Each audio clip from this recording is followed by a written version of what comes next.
There is a place that is spoken about only in whispers, a dark area that spawns the beginnings of urban legends, a place where anything can happen and usually does. During the light of day, it hides just outside of view, but when the sun goes down, spirits, creatures of the night, roam free, and things do go bump in the night. It is in every state and every country, and there is no escaping it, no matter how safe you feel behind your locked doors and latched windows.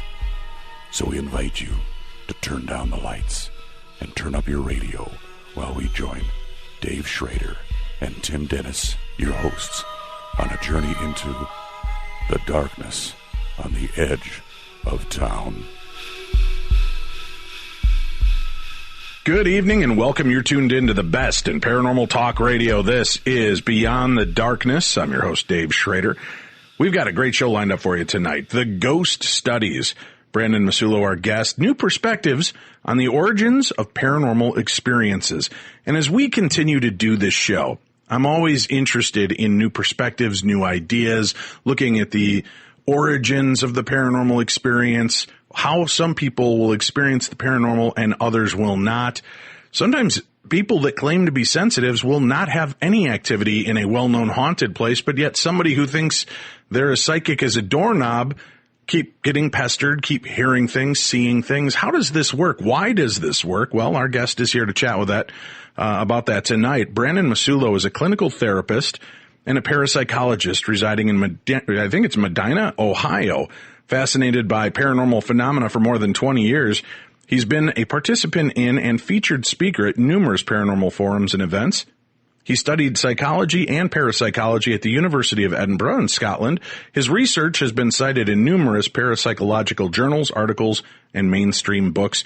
His new book, The Ghost Studies, New Perspectives on the Origins of Paranormal Experiences. Thank you for joining us tonight, Brandon.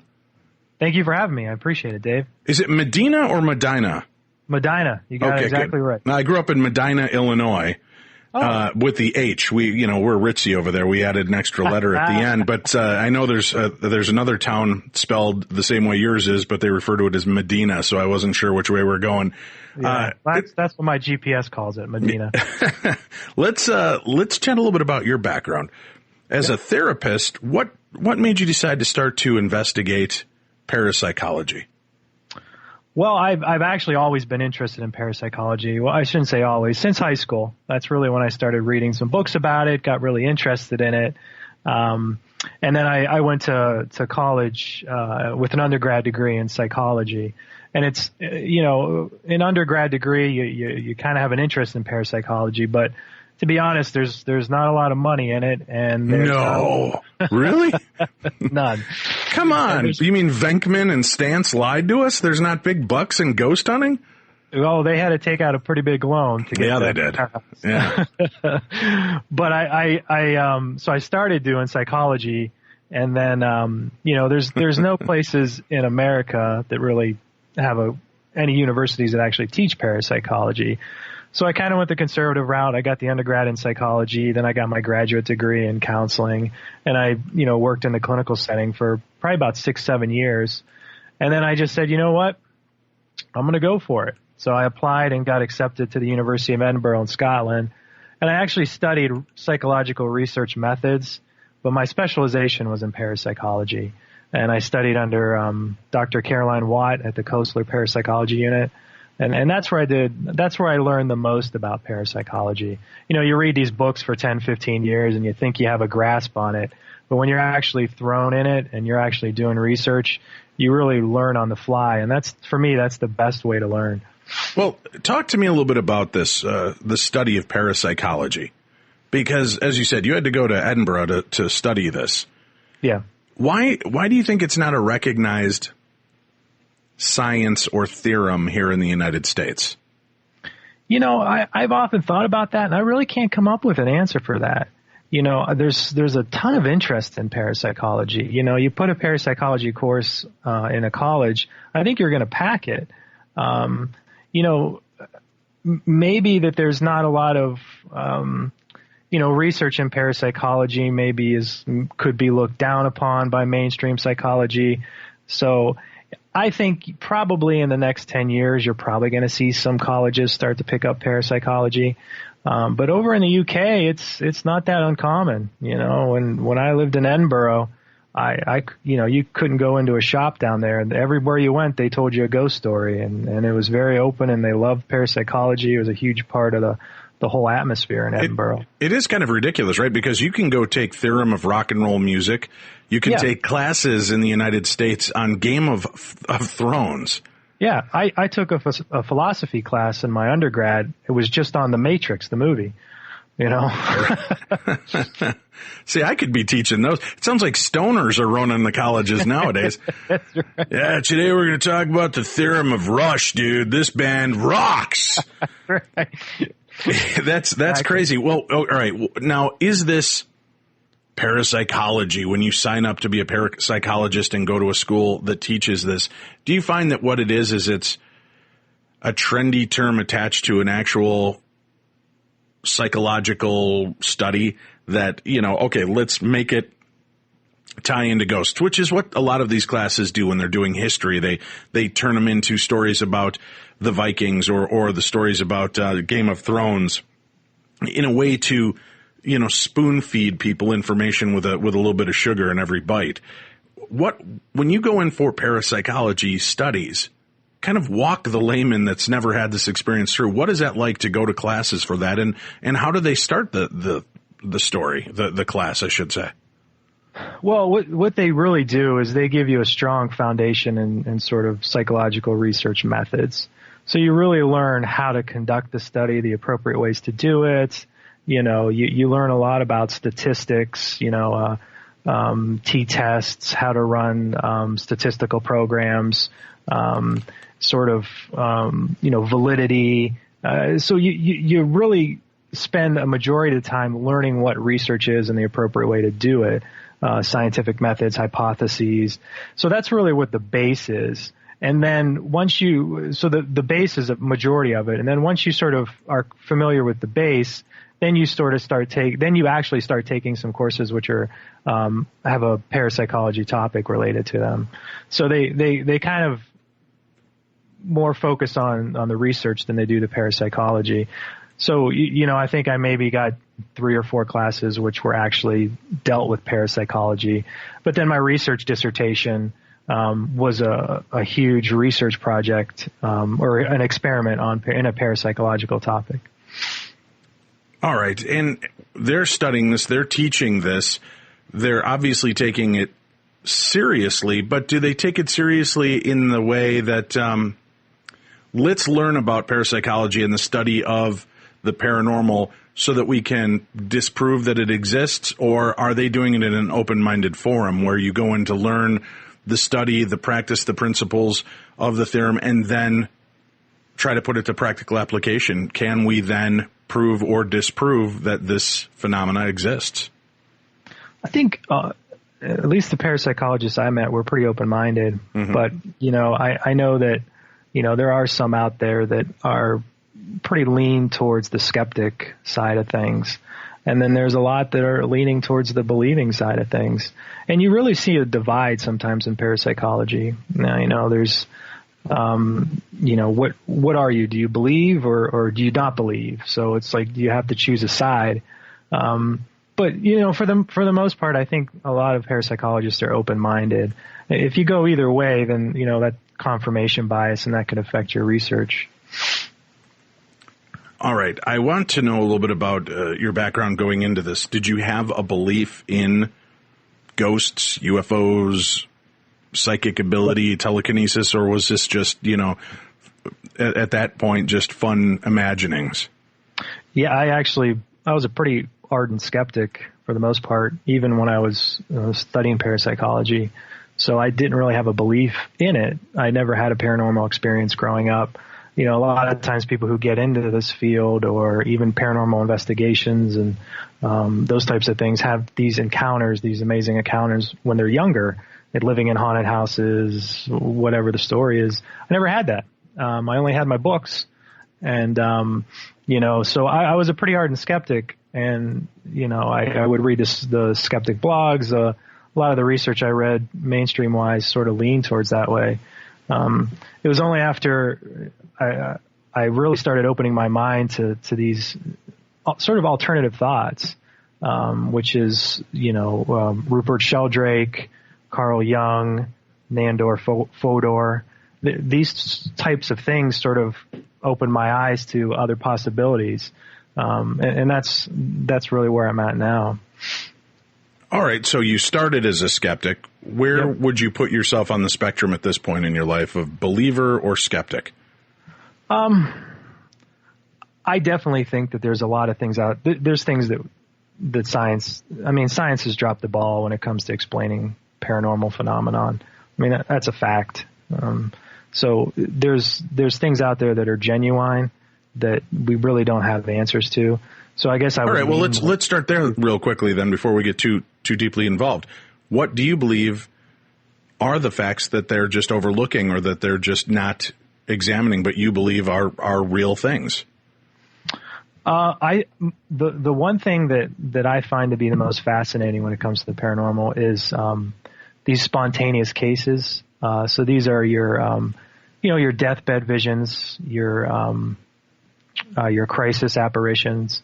So these are, when I say spontaneous cases, kind of what I'm talking about is things that happen to people who aren't expecting it, and they only really happen once or twice in their lives. That's the beauty of sometimes these spontaneous case examples. So I think those are the most, to me, they provide the most proof of, paranormal experiences.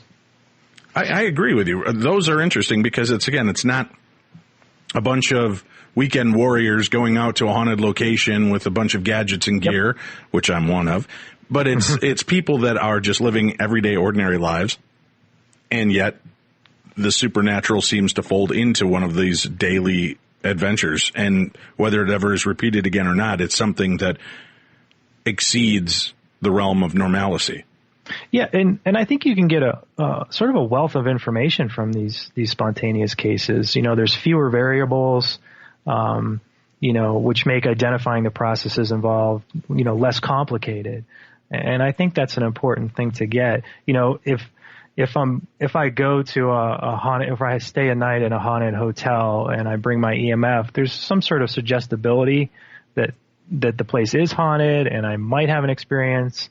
But if I'm just laying in bed, minding my own business on a random Tuesday night, and in front of me pops, my mother, who, just passed away or something like that, I'm not expecting it. I'm definitely not, my room is not haunted. So this is a great example of something that is pretty genuine. I agree with you. I get a lot of people that will ask me, "Are you afraid?" And I laugh and I say, "Afraid of what?" "Well, are you afraid you're going to run into something?" And I tell them, "Well, are you afraid when you go to the zoo that you're going to see an animal?" I put myself in a lot of these positions because I want to see something. Now, like you though, that's one position. But if I'm at home sitting on the bed, eating Cheetos and watching adult TV in my underwear, and the ghost of my mom appears, it's going to be an unsettling moment for us on this side and on the other side, right? Yeah.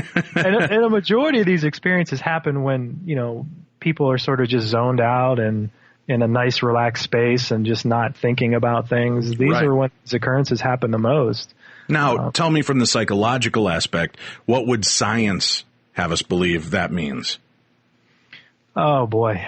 Well, anytime you're at night in bed, they're going to tell you it has to do with sleep paralysis or waking hallucinations, misinterpretation, waking dreams. Gosh, I can keep going. Reality. But the number is so insanely high of people that have had crisis moments where they suddenly feel like their mother's passed away.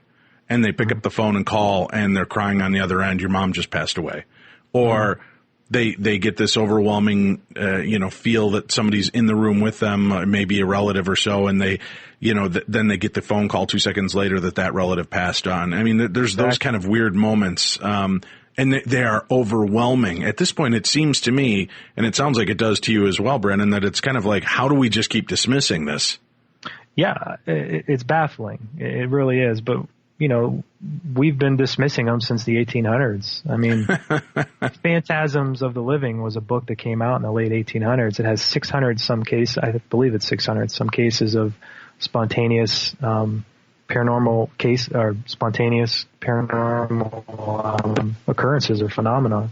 And you keep going and going and going. Every year there's more of these things, and just gets dismissed as misinterpretation, misremembering, this, that. I used to be on that side. I used to be over there going, well, that didn't happen. Right. It's like telling somebody, hey, that didn't happen. But it did happen. No, it didn't happen. I have a degree, so, I have a degree. I love that answer. See, that's my problem, Brandon. Nobody believes me because I don't have a degree. But, it's kind of like that authoritarian, I've done all the research and you're wrong. But this is a person's experience. You're not going to tell someone, you don't love your mother, because I have a degree, you don't love her. It's a weird dynamic. But once I started talking to people and just actually listening to their experiences and not trying to debunk them, you really become more and more fascinated with it. And these people aren't lying. There's no way they're lying. They had an experience. Sometimes it causes distress. Sometimes it causes them to feel wonderful about what the future can be. But it's their experiences that are the most engaging and provide the most proof for me. What aspect of the study is most fascinating to you? The study of parapsychology? Yes. I mean, ghosts, psychic abilities, mediumistic tendencies, sleep paralysis. What does, and maybe that's a good idea too, is what do we define as paranormal in parapsychological circles? For me, what a lot of my interest falls in is you can call it ghosts. I prefer the term apparitions because ghosts really and spirits denotes survival after death. Apparitions is more just viewing a ghost-like image. So there's kind of a big difference between that. Does seeing an image of your deceased mother automatically mean that you saw a ghost? So, but my primary research is paranormal apparitions, ghosts, that type of thing. I also a big fan of telepathy as well. Okay, so big fan, meaning you like the concept or that you believe that the reality exists? Because listen, I'm a huge fan of invisibility, but it's not real that I'm aware of. What do you mean by telepathy? Do you believe that it does exist? I think a lot of these experiences, when we talk about crisis apparitions, deathbed apparitions, you're laying in your bed and you see a vision of your mom and she says, I'm leaving. Thanks for everything. And then you get a phone call saying she passed away. I think that those, to me, that's almost a form of telepathy. I agree. I agree. And letting my nerd light shine brightly, I'll just say this. I've often thought that, okay, if we do have these connections, we all are energetic beings, and we have connections, especially to those that we're closest to through DNA or genetics, right? Yep. It would only make sense that in those moments as the energy is going out, that much like the holographic image, pushed out of R2-D2 with Princess Leia, at that moment, our brain may receive that message and kind of play it. And although it may not physically be in the room, it may be something that the lenses of our perception of our eyes or our third eye might be picking up on. Yeah, exactly. It's almost like, a telepathic distress signal your mom sent you and you picked up on. And you mentioned being linked. So a lot of these occurrences happen between people who are linked, and that's usually through family or strong emotional connection. So that's that resonance that Rupert Sheldrake talks a lot about when he talks about telepathy. There's sort of like this connection we have with certain people. If you want to say we're on the same frequency with them. So if there is a distress signal sent, much like a radio signal, it's going to go to a certain frequency. So Brandon Massullo is our guest, and in the book, you kind of discuss that there are some new and exciting scientific theories that may explain things like apparitions. We just started to touch on that, hauntings and communications from the dead. Where are these exciting new theories coming from? Are they really new, or are they just now being more readily accepted? I would say they're new. I think they're things that I sort of developed in writing this book. I take a lot of the past research and I sort of give it a little bit of my twist. So, we talk about telepathy. I'm a strong believer in the psi hypothesis when it comes to ghostly encounters. So that's sort of the base of my theory. Well, what is the psi hypothesis? Please explain that to us. Oh, sure. I mean, the psi hypothesis, so psi is basically an encompassing term in parapsychology. Psi describes numerous types of paranormal phenomenon like clairvoyance, psychokinesis, remote viewing, telepathy, out-of-body experiences, and ESP. So the general idea when it comes to psi hypothesis is that there's, we'll call it person A, who is the agent or the sender. So this person A sends a telepathic message, usually during a very distressing event, such as a life-threatening event, an emotional crisis, an injury, which is sort of picked up by person B, which is the receiver. And this message can be interpreted as a hallucination. I shouldn't say hallucination, but it could be interpreted as audio, visual, tactile, or just that emotional impression or feeling. So what the psi hypothesis really contends is that ghosts are not so much discarnate beings, but rather the workings of psi or ESP, telepathy, thought transference, or sort of communication at a distance between living or recently deceased people. When it comes to theories on ghosts, you really look at two things. There's the spiritualistic theories, which is unfinished business, place or imprint theory. These are the theories that says that this is based, supernatural is real, it's happening. Then you have the naturalistic theories, which is mental illness, misinterpretation, sleep paralysis, which means it's more of a natural, there's an explainable reason for it. So the psi hypothesis would fall under that spiritualistic theory. And my thoughts sort of fall under the category of the psi hypothesis.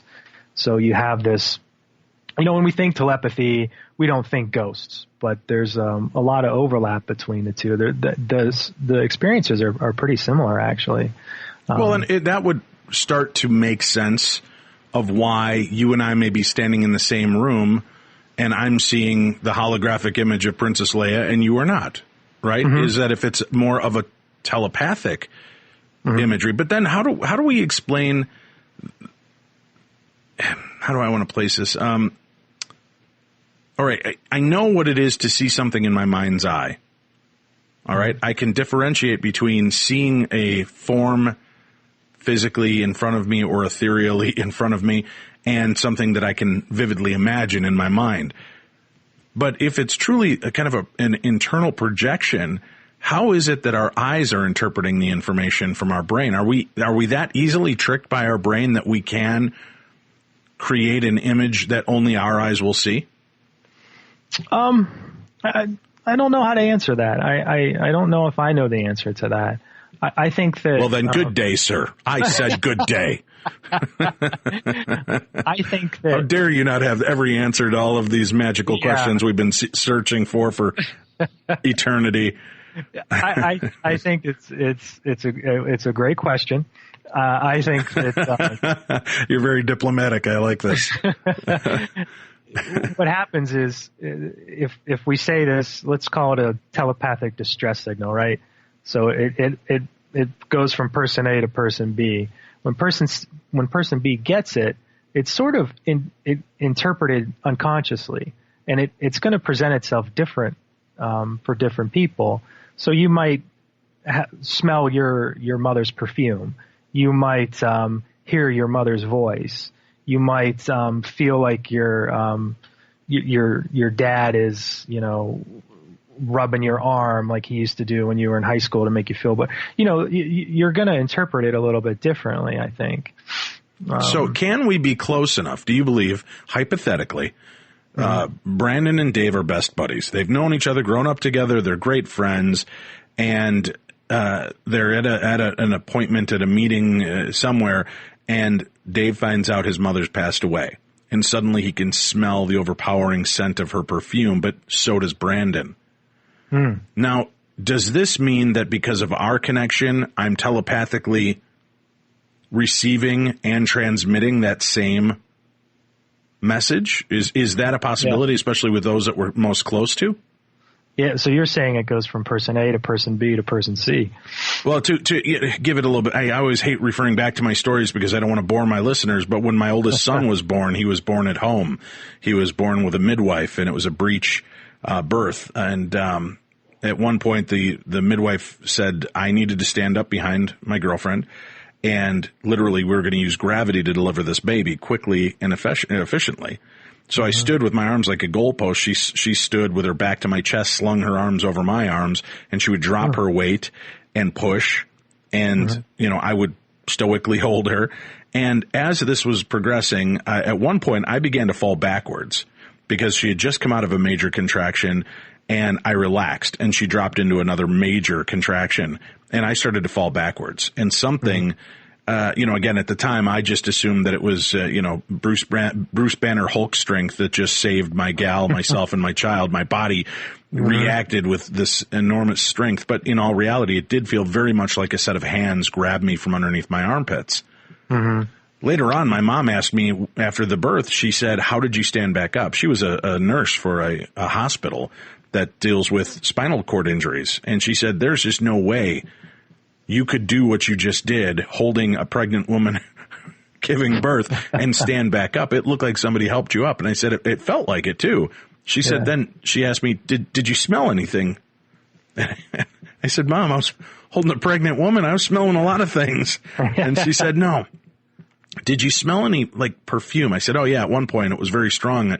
But again, we were at a house having this birth, and I thought with all the people there in attendance, somebody might have knocked over a bottle of perfume, or maybe sprayed the bathroom on their way out, and it was just wafting its way in. But that smell was shared by many of the people in the room. My mom believed that it was my grandmother's perfume. My aunt, who I went out into the living room a few minutes later to talk to, confronted me with the same line of questioning and said, did you smell grandma's perfume? So it was a shared experience between the three of us, but my grandmother died when I was very little, and I have, of course, no recollection of what her perfume smelled like. Yeah. But yet the whole room smelled perfume. So could we, if we are powerful enough to be telepathic and receive messages, it would almost seem to make sense that we could, in fact, play them back and share them with others, especially in a moment of a heightened crisis like that. We're trying to push out a baby that's in crisis. Everybody's kind of all of the same mindset to make this happen. I would think those might be the moments that we're most open and adept to receiving those type of messages. Yeah. And there's I don't know if it's a real thing or not. I know I've read it, but there's a thing called paranormal adrenaline. And it's sort of similar to adrenaline in that, this one's paranormal. Yeah, but it's like paranormal phenomena are evoked or used only when needed. So it kind of makes them to some extent out of our conscious control. So you have this idea where a mother, you've heard the stories of adrenaline where a child's trapped under a car and the mother gets this superhuman strength and just rips the car off the child. Right. She can't do that normally. There's some ideas that this is sort of how paranormal phenomenon work. That there's an example that this Oxford-trained astrophysicist Michael Chalice gives, that there was a woman who lost her dog. She was in crisis mode. She couldn't find it, so she used dowsing. Dowsing, where you have the technique to locate groundwater, oil, buried treasure. Sometimes you put a pendulum over a map and it'll swing in the location that you're looking for. Turns out it worked. She found the dog. But so when she did that, they said, well, this woman's psychic. We got to put her in a lab and test her. She couldn't do it again. Right. So why couldn't she do it again? I would guess. Never in that. Yeah, go ahead. I would guess one of two things occurred. She was so out of her own mind, and I don't mean psychologically, like she was mental, but she was in that moment, stretching beyond what she would normally do. And because she was open at that moment and had a focus that that intense, she was allowing the message to come through. I think a lot of people that rely on things like tarot cards and Ouija boards, bones, tea leaves, I think, and I've had many of them admit to me that they use it more as a tool to give them the ability to say what they believe is going on. And they can kind of, well, if you get the positive, yes, then that's what the cards are telling me. If you get the negative, well, I might be misinterpreting the cards. Sometimes they do have multiple meanings, know. But I wonder in that case, if she was, the pendulum had nothing to do with it. She was focused, and her intent was focused so strongly that she found the dog because she allowed that moment of connection to occur. Yeah, and I would go a little bit further and say it has to do maybe with being in psychological distress. She was in crisis mode. Right. And when we're in crisis mode, sometimes we use skills that we don't even know we have. It just sort of clicks in there. So when she was in psychological distress, crisis mode, her paranormal powers kicked in, sort of, if you want to say it like that. Now, when she wasn't like that, then she didn't have these sort of talents, if you want to call them that.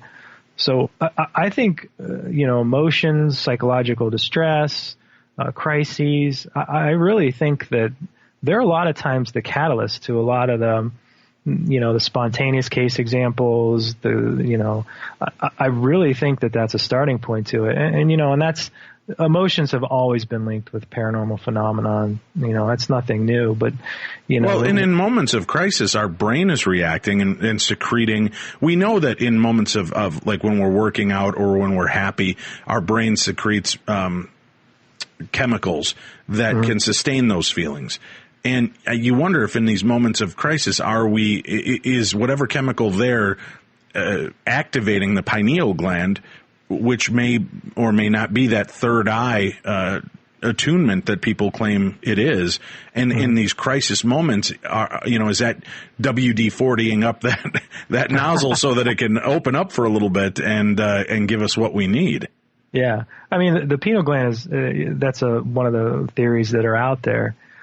I would say that, when we have overwhelming emotions, what that does is, emotions, psychological, if you're in a state where you're in a life-threatening event, you're in a plane and it's going down, you're going to have a crap load of emotions. You're going to be overwhelmed. I don't want to die. This is it. Blah, blah, blah.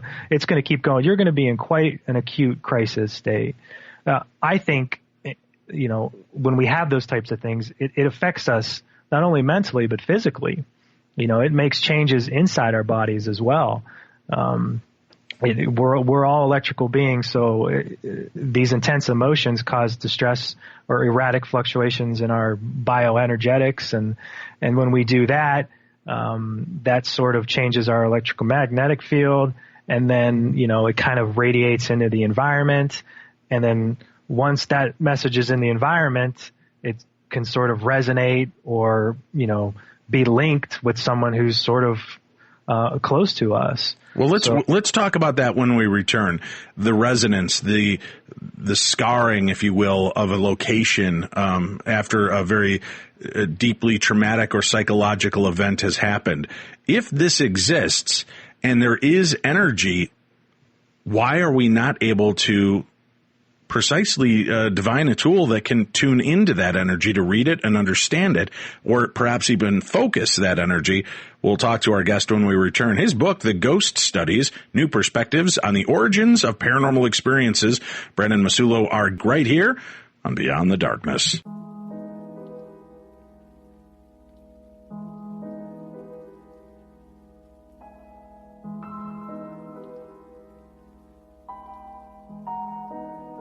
Beyond the Darkness.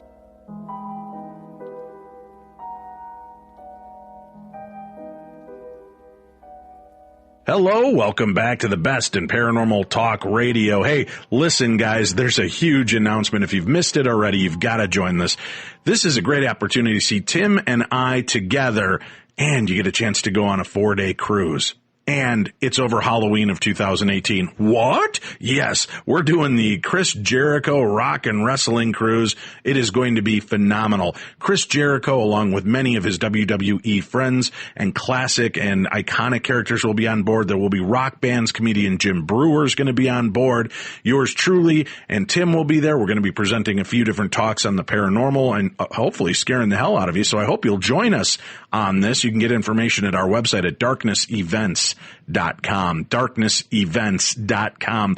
Tickets are going to go fast. This is going to be an amazing adventure, and we'd love for you to join us. Besides, you get a chance to come on out and meet my bride. You'll get the chance to see all of the great people that'll be on board. And Tim and my goal for the entire event is to eventually freak out a bunch of grown men that are much more powerful than we are with ghost stories. So that's well worth just showing up for right there. You can find more information again at darknessevents.com, and you'll see all the locations that we're going to be visiting throughout the next year, including my trip to Australia, which will be coming up next year as well. We're back, and we're here with our guest this evening as we discuss his new book, The Ghost Studies, New Perspectives on the Origins of Paranormal Experiences. Brandon Massullo, our guest. Before the break, I kind of threw out the question to you that if this is going on and there is an energetic transference, we're marking a territory, shouldn't we be able to, measure the electricity, the wavelength, the recordability of somebody in a crisis situation anyway, and then be able to tap into that and play it back like a tape recorder? If we're able to figure out that frequency, and I would say we can figure out the frequency of Uranus, the planet, right from here. Why can't we figure out somebody in a crisis situation's frequency to figure out when they're transmitting or receiving in these moments? You know, when you do research, one of the things you have to do is you have to get all this ethical stuff really approved. So it's really hard to research somebody in an acute crisis. You know, when I worked in the emergency rooms, you were really providing treatment. You weren't asking them questions or having them fill out surveys or putting electrodes on them or doing things like that. So actually poking and prodding and doing that type of thing to people who are in emotional crisis can sometimes be more detrimental. So you're probably not going to, there's not a lot of research really on people who are in acute crisis. But again, that is science's fault, because I can guarantee you there are enough of us believers out there that want answers. You know, when my mom passed away this past November, if there would have been a way to hook her up, measure her, weigh her, electronically get a feedback loop to try to find, my mom would have been the first to say, hook me up, let's see what happens. Yeah. And there are enough people that would go into it willingly and knowingly to, you know, wire me up so that when that moment happens, how does my brain react? What energy am I sending out or receiving? And, you know, does it ever collate and come to sync with the person whose body, you know, has just expired? I would think there's enough of us out there that type of study would be simple and enough people more than willing to be active participants. You're probably right. It's just finding someone to follow through with that. And all right, I'm giving that task to you, Brandon. Get to it. I don't have the equipment nor the funding to do something like that. I could probably draw up a hypothesis or two and give you some sort of structure or outline to it. But, you know, when I did my research in Scotland, and it was, I think we had 250 participants who were just walking through a haunted house, and it was like I had to submit a 15-page ethical paper, basically saying how this wasn't going to affect these people long term. You know, so it was. Oh, stop it! You can't make an omelet without breaking a few eggs. Damn it! Sometimes you got to shake up the bowl to see what happens. Well, yeah. And I had one question on my survey that said, "Have you ever had a traumatic experience?" And they didn't want that on there, so that got kicked out of my survey. Because the idea was, if you ask that and it brings up past trauma, then someone has to be there to counsel them and bring them down. Oh my God. So, you know, there's a lot to that, and there's a lot of hurdles you jump through when you do research. So, you know, we see the end results, but sometimes you don't see the beginning results of this, which is these researchers in academia have to go through a lot of hoops just to get just to deal with participants. All right. Well, let's talk about well-known haunted locations. The Queen Mary, the Stanley Hotel, Waverly Hills Sanitarium, Rolling Hills Asylum, Eastern State Penitentiary, Mansfield Reformatory. Those are just a few off the top of my head. The Palmer House Hotel here in Sauk Center, Minnesota, voted the #1 most haunted hotel in the world 2 years ago through USA Today. Listen, if there's this many people having that much activity, shouldn't we be able to do a study that brings in equipment that can read? I mean, we can read and using like geophones pick up on tremors that took place, 2,000 miles away from here. Mm-hmm. I've got to guess if there is some kind of psychological or energetic scarring of a location, that should be that should show up on some spectrum that we can tune in and out of. And again, I know a lot of this is theory and hypothesis, and you've got more in this, but I mean, that's what you spent a lot of your time in your book doing, is opening up to discussions like this. Yeah, exactly. Yeah. Do you think that we do have tools that we could use to tune in, or we're just not, that's not, I guess that's just not important enough in the cosmic scheme of it. It's more about the personal experience as opposed to the scientific ramifications or theoretic principles of what's causing these moments. Yeah. It's really tough because, in order to measure something, you have to know kind of what it is you're trying to measure. And I think that's the hard part. First we have to figure out exactly what it is we're trying to measure. At this point, it seems to be somewhat EMF related when it comes to paranormal experiences or energetic. But measuring energy is not an exact science either, It's a challenging endeavor. And at this point, first, I guess the first part would be to get some sort of consistent, so we can consistently sort of get apparitional experiences. And then once you can do that on a fairly consistent basis, then the next step would be sort of measuring it. But I think that the technology is probably there, but we have to sort of refine what we're looking for, what we're trying to measure. And that's the hard part. I don't know necessarily if things are burned into the environment. I think that it has a lot to do with this telepathic distress signal that's kind of lingering out there. And that might be something that's, but that is in essence a scarring. Yeah. Right. Because you're leaving the transponder open.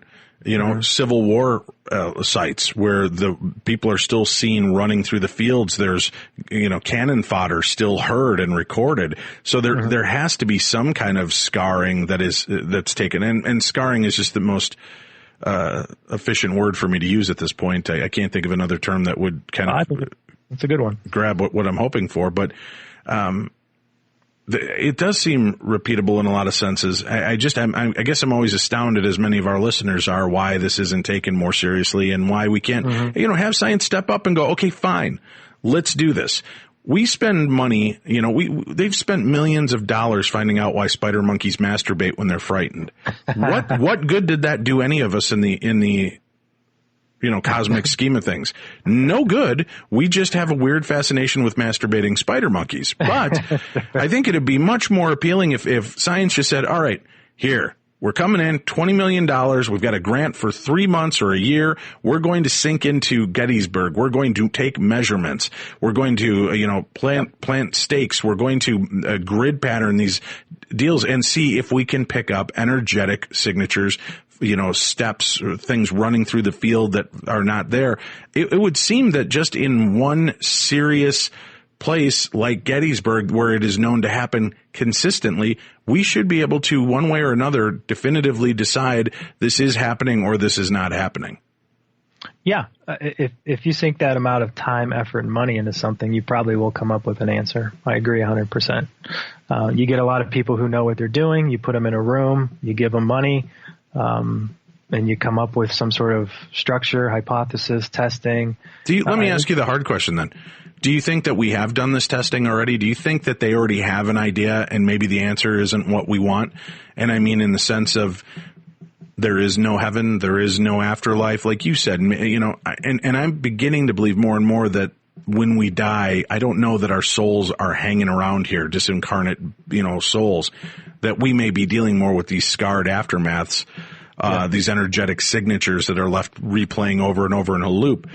Mm-hmm. Do you think that maybe part of the reason that science doesn't go further is because the heartbreak and the panic people will truly go through once they realize that there is nothing after this? No.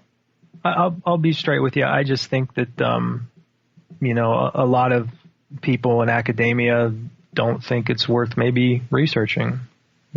They think they're hallucinations, misinterpretations, overactive imaginations, fraud. But hasn't most things in science been looked at and snickered at one point or another? Yeah, pasteurization, sure. Yeah. Radiation to kill cancer, you got it, right? I mean, it's all been scoffed at. Name one scientific principle that wasn't mocked at some point. I agree 100%. It's there, and I wish they would really do it. But there's always obstacles when it comes to research and academia. I mean, the president of the American Statistical Association, which is the largest community of statisticians. Nerds. I'm sorry, what? Yeah. but her name is Dr. Jessica Utz. And, you don't get to be the president of the Association of Statistical Associations by not contributing to the field of academia. Or you pay the $15 fee to get in. I don't know. It could be one or the other. I don't know. There's a bunch of people vying for that role either, Brandon. It's a huge, it's an international community of all these professors who just do statistics.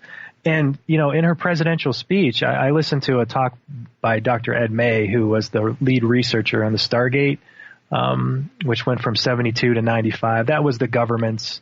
In Stargate, are we referring to the remote viewing Stargate program? Yeah. Okay.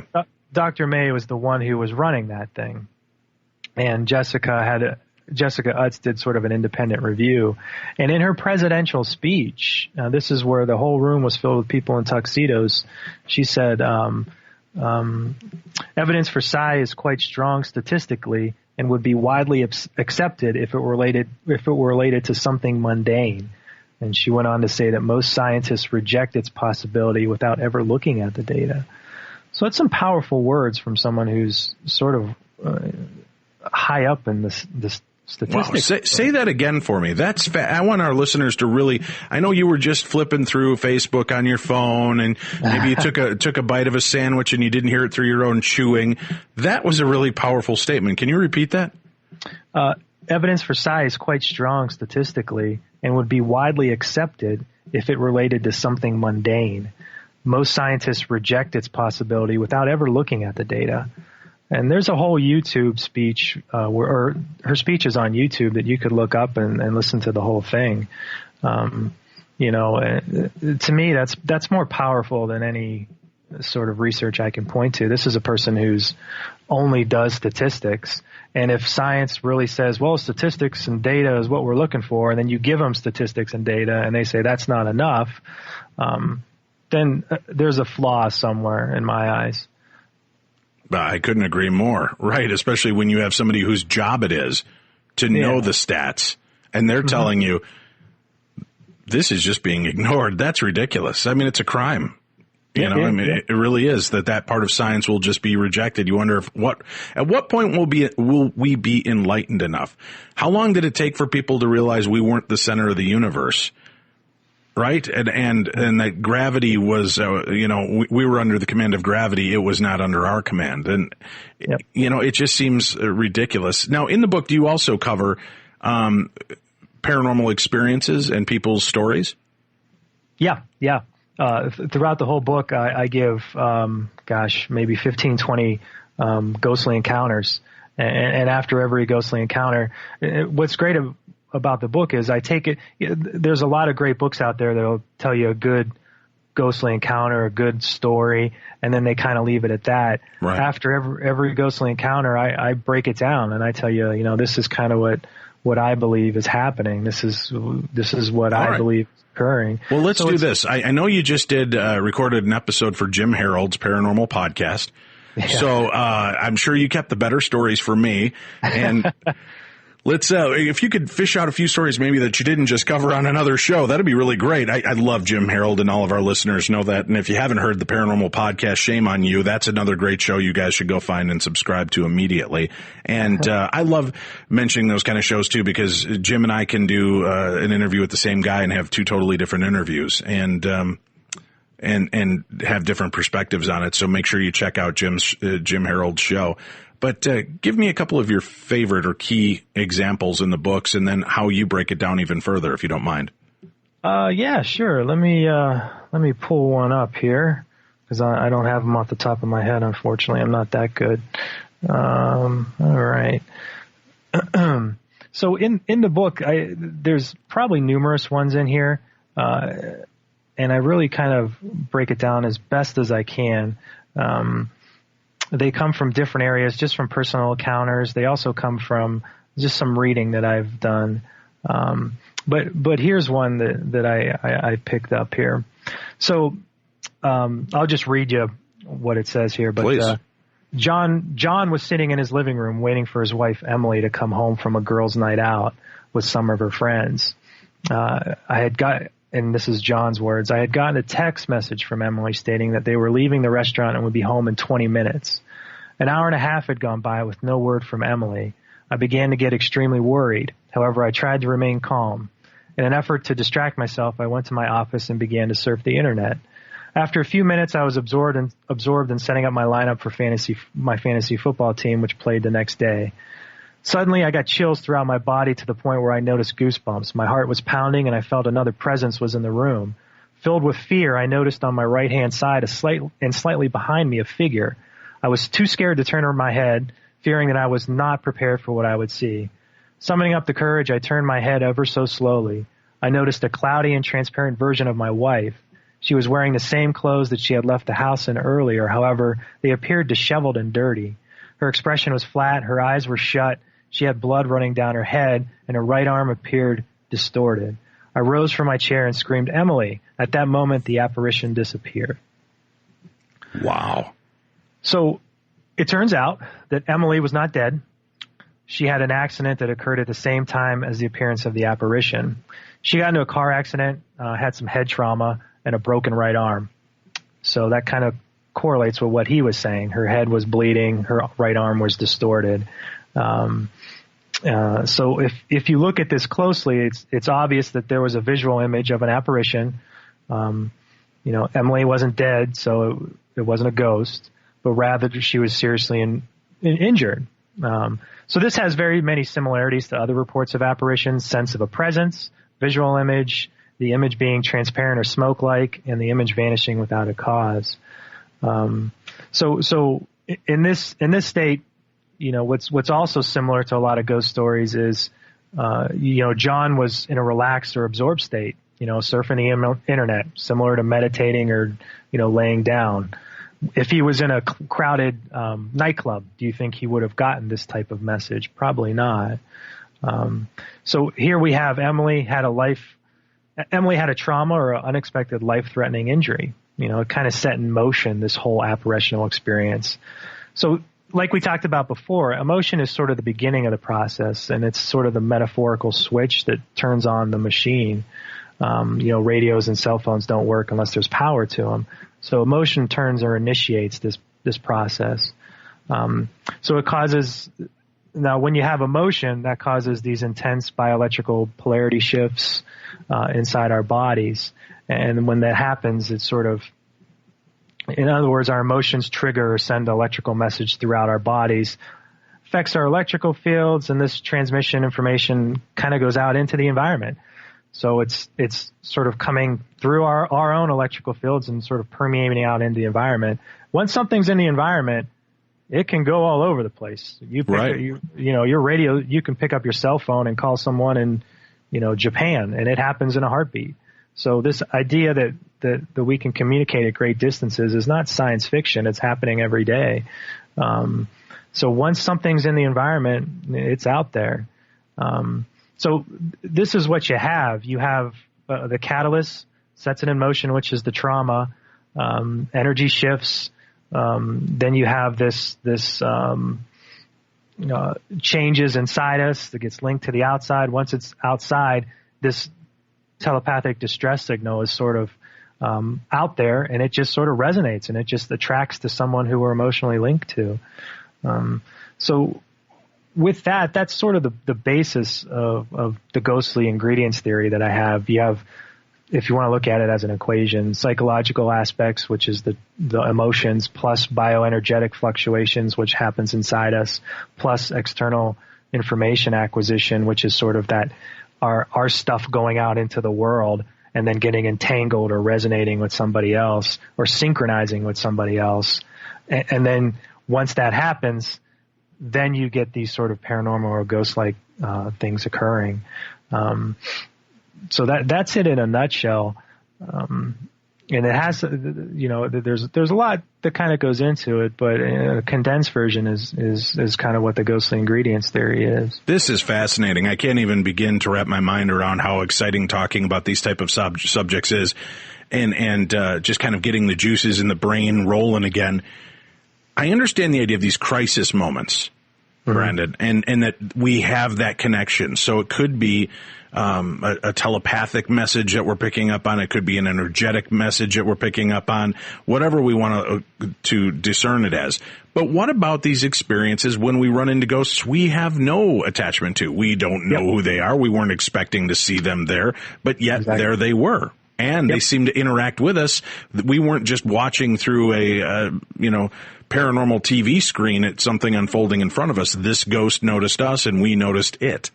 Yep, and you're exactly right. So, wait, can you say that again? Not many people ever say that to me. You're sort of right. How's okay, that? There we go. So, what I talk about the ghostly ingredients theory doesn't account for hauntings or residential type experiences, and that's evident. So what I have is I take that a little step further, and I have what I call it sort of plays on the ghostly ingredients, but it's called the spontaneous apparitional trace theory.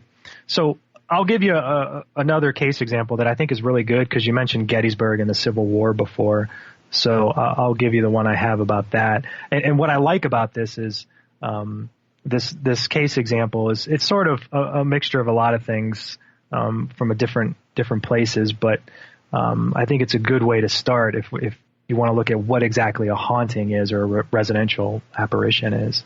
So if we have time, I'll go over a quick case example and then I'll explain hauntings. Yes, please. The floor is yours. Okay. So in 1863, Deborah had a 19-year-old son who was fighting in the Battle of Gettysburg. He was there in the battlefield. According to Deborah, in more or less words, I woke up one morning around 2 a.m. feeling like I had been punched in the head. I was covered in sweat, had a terrible headache, and felt blood gushing down my face. I couldn't breathe, and I was gasping for air, as if choking. I felt my lungs were filling with water or sludge, so I went to the bathroom to try and cough up the substance. I was overwhelmed with feelings of fear, sadness, and anger. Feeling weak, I sat down on the bathroom floor while crying. At that moment, I saw an image of my son in full uniform and covered in blood. I then heard my son's voice saying, "Tell Mom I love her. Please tell her I love her." The image and my physical symptoms vanished within seconds. Picking myself off the floor, I looked in the mirror and saw no blood or bump that would indicate I hurt my head. A week later, Deborah learned via telegraph that her son's death, which occurred at the same time as her strange symptoms that occurred that evening. According to reports, he died from a gunshot to the chest and severe head trauma. Right? So in this example, gunshot to the chest, that might lead to someone gasping for air as if choking, or feeling like your lungs are filled with water or sludge. And then severe head trauma, that might indicate because she had some blood rushing down her face and her head hurt. Right? So in this example, this is a good example of that spontaneous case example, right?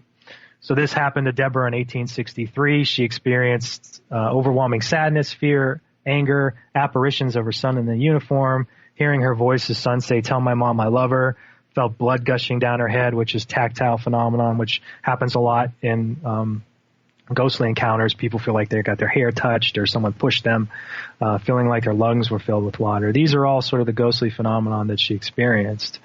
Right? So let's take that example and let's skip ahead 150 years. All right. So me and you, Dave, we're part of a paranormal investigation team, right? And we're out in Gettysburg.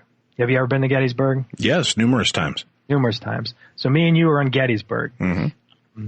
And let's say while we're on Gettysburg, you reach the site where this Deborah's son got killed 100 years ago. And as you're on this site, you start having these unexplained headaches, much like Deborah did. You start having trouble breathing. This all common stuff that happens to people who have these experiences. You get overwhelming sadness, fear, anger. You smell blood. You feel like stuff's dripping down your head. You heard or you've collected EVPs of a man's voice saying, "Tell my mom I love her." And you see an apparition of a Civil War soldier covered in blood. All right?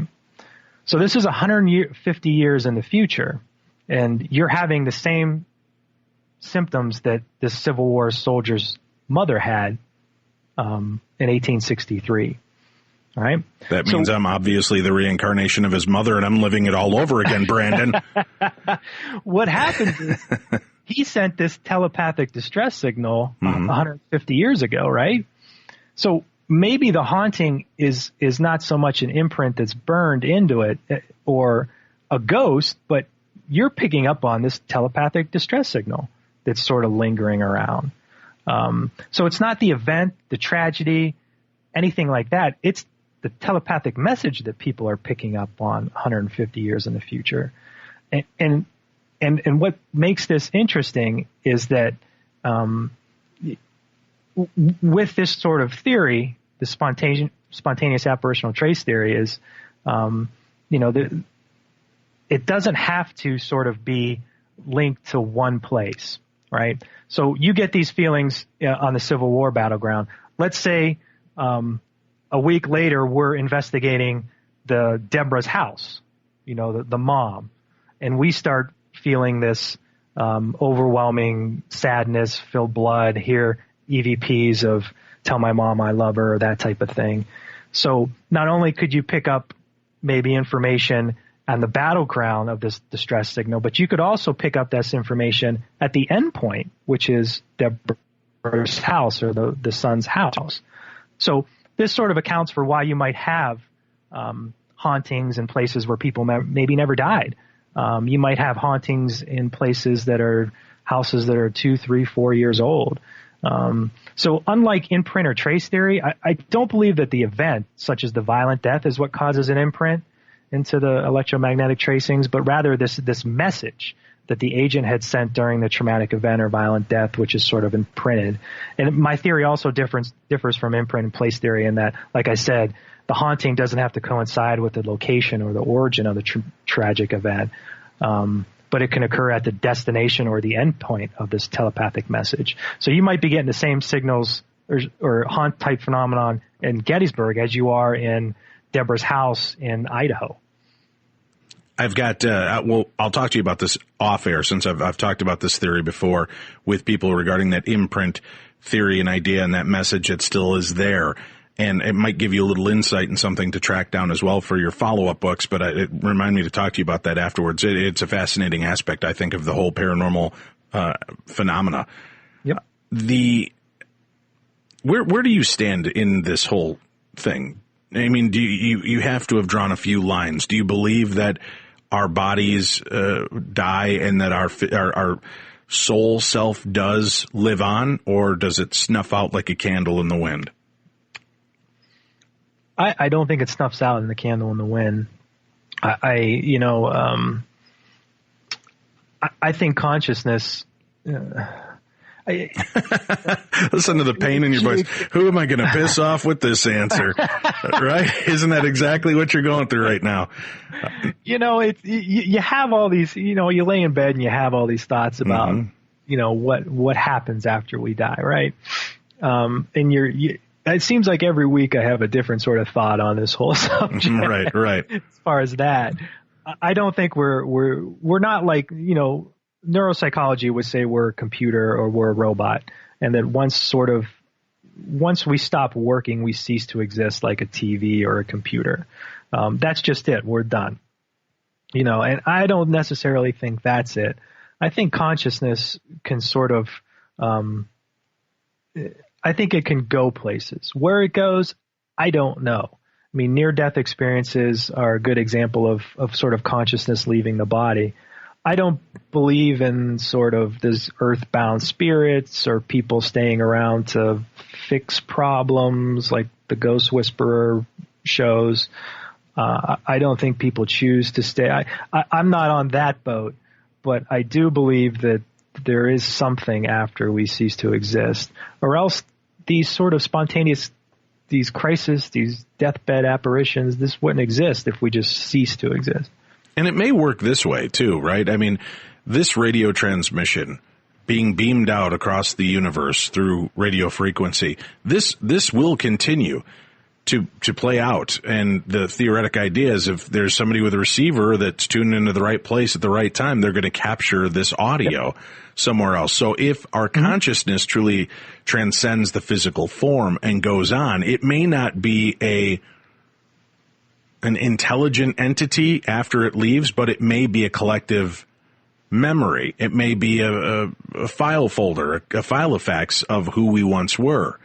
And I often wonder if reincarnation and thoughts of reincarnation really have very little to do with a soul leaving one body and being born again into another, as opposed to Dave Schrader died in 1812, Brandon was born in 1966, and you just happen to be kind of resonating at that right tune, right at the right frequency. And as you're growing up, you're just continually picking up the radio program that was Dave Schrader's life.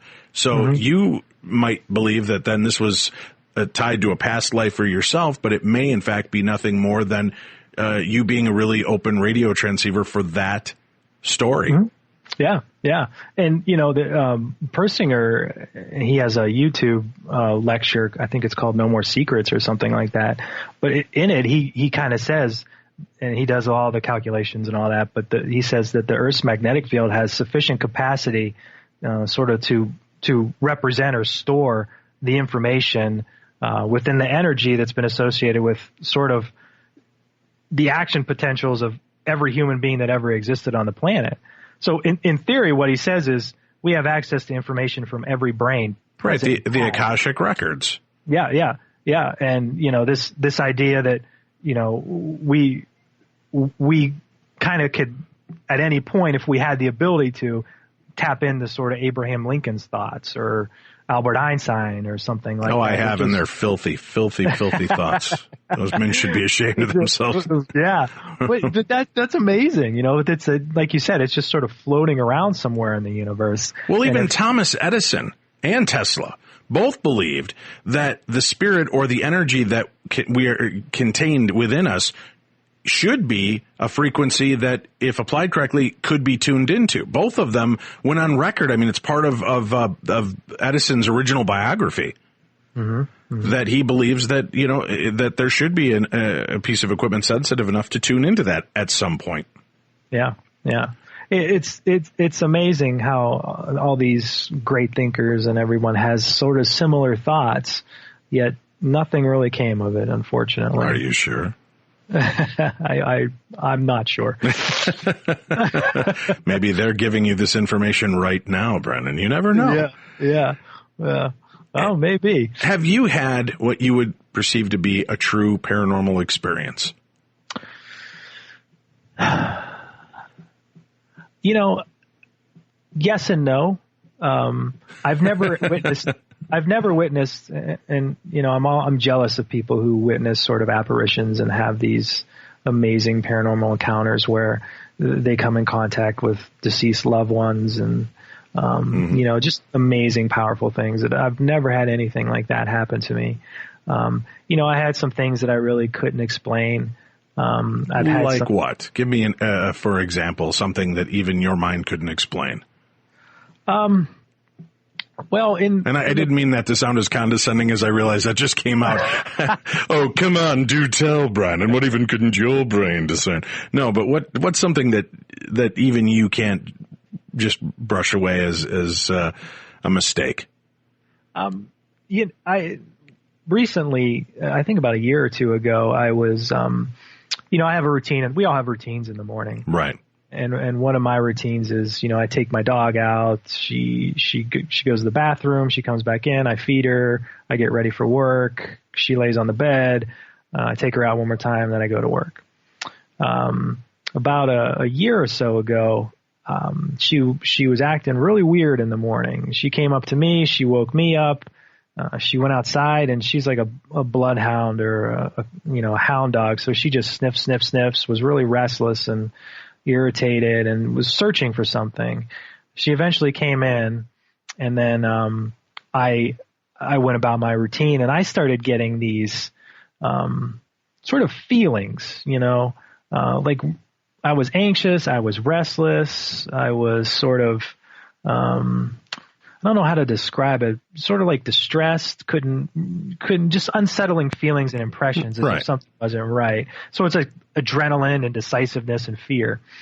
So I sort of said, well, maybe I'm having one of these telepathic sort of impressions or some sort of something's going on in the environment that I need to be aware of. And I thought, oh my God, who am I most emotionally linked to? Like, who would I, you know what I'm saying? You're going through the emotional Rolodex. Yeah. Okay. Who would be top on the list that my dog and me would be concerned if something happened to? Mm-hmm. It was my wife. And she was actually in California. So I'm in Ohio. So there's not much I can do. So what I did was I sort of embraced it rather than sort of push it down. I embraced it. I opened the back door. Me and the dog went outside because that's where she wanted to go. And she was sniffing and sniffing and sniffing. And then out of nowhere, I saw something floating in our pond, and I didn't know what it was. Turns out, and this is a sad story, I'm sorry, it was a neighborhood cat. So something pulled the dog outside, and something pulled me outside. I don't know what it was, but... Well, the dog could smell cat soup. But what's weird is she never went that way. Right. She couldn't pick up on what was causing her distress. And, the only way I noticed it was something out there. But, I've been having this routine for, 5, 10, 10 years maybe. And I've never been pulled outside like that. And it made me kind of think, why would I be sort of attached to a cat?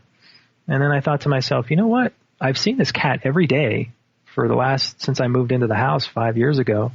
The dog sees it every day.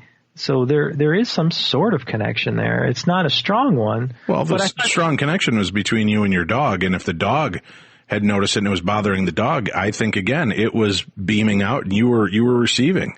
That's a good possibility. I didn't think of it in that way. Yeah. It's okay. Just call me anytime, Brandon. I'll help you figure these things out. But it's kind of a bizarre sort of, I couldn't explain it. Like, why, of all the days for me to have this sort of rush and the dog to be acting weird, was it the day that this poor cat was in there? And it happened probably within minutes because, you can tell if something's been in there for a week or something like that. But it was a really sad story. But, at that point, I kind of was like, you know what, this is kind of an experience. No, definitely. Yeah, that's, I'll tell you what, this is what I'd like to do. I'm friends with, the comedian and actor Jay Moore. And sure. He is a fascinating man with an amazing electric brain. And, I'm doing my best to get him out here to Minnesota to go to the Palmer House Hotel to investigate with me. Oh boy. I would like to, if we can set this up, I would like for you to join us over a 3-day weekend. And we'll whoop it up as boys do, but investigate, because I will tell you, if you're looking to have that first real experience, I don't mean with two other men, I mean paranormal experience. Brandon, I got to draw the line somewhere. I'll say this. I would love to have your two brains together in the same place. I think, first of all, we need to record it, and there's going to be a book coming out of it. Second of all, I have seen things that defy any sort of logic. And some days, listen, in any field that you work in, at some point you get disillusioned and you start to wonder why. Why am I doing this? Yep. And thank God for the Palmer House, because, it's like the mob. Every time I'm getting out, it drags me back in again. And I realize that there's something. I've seen things and have been in rooms where multiple people have witnessed the same thing, and you cannot deny what's going on at this place. So why don't you? I would love that. That sounds amazing to me. We'll keep in touch. We'll make this happen. And Jay, I know, loves good brains and big brains. And I'll connect you too. You got to get your book out to him so he can interview you as well on his podcast on Podcast One. But this has been a fascinating discussion. I really enjoy chatting with you about this. Me too. And being a part of the show with us. If people are interested in more of your work and research, is there a website they can go to? Yeah, I have a website. It's, I'm on Facebook and Twitter too, but the website is hauntedtheories.com, and the Twitter is @hauntedtheories, and Facebook is at hauntedtheories as well. The website goes over, I have a blog on the website where I go over some of the latest research and just some thoughts on paranormal, stuff. If you ever wanted to check out my research, you can just type in environmental sensitivity and paranormal experiences. It's free. It goes over kind of what I did in Edinburgh, and kind of gives a nice background to some of my thoughts on environmental sensitivity and things like that. See, now I have to question that you were ever there, because anybody that's been there knows it's Edinburgh. We've been yelled at by enough Scottish listeners. It's not Edinburgh, it's Edinburgh. What's wrong with you? I just call it Edinburgh. Yeah, exactly. Edinburgh. Up there in Edinburgh, Scotland. The Ghost Studies, Brandon Massullo. Thank you so much for being a part of our show. Well, thank you, Dave. It's been great. That's it for tonight, folks. We'll be back again tomorrow with more of the best in paranormal talk radio. I'm Dave Schrader, and this is Beyond the Darkness.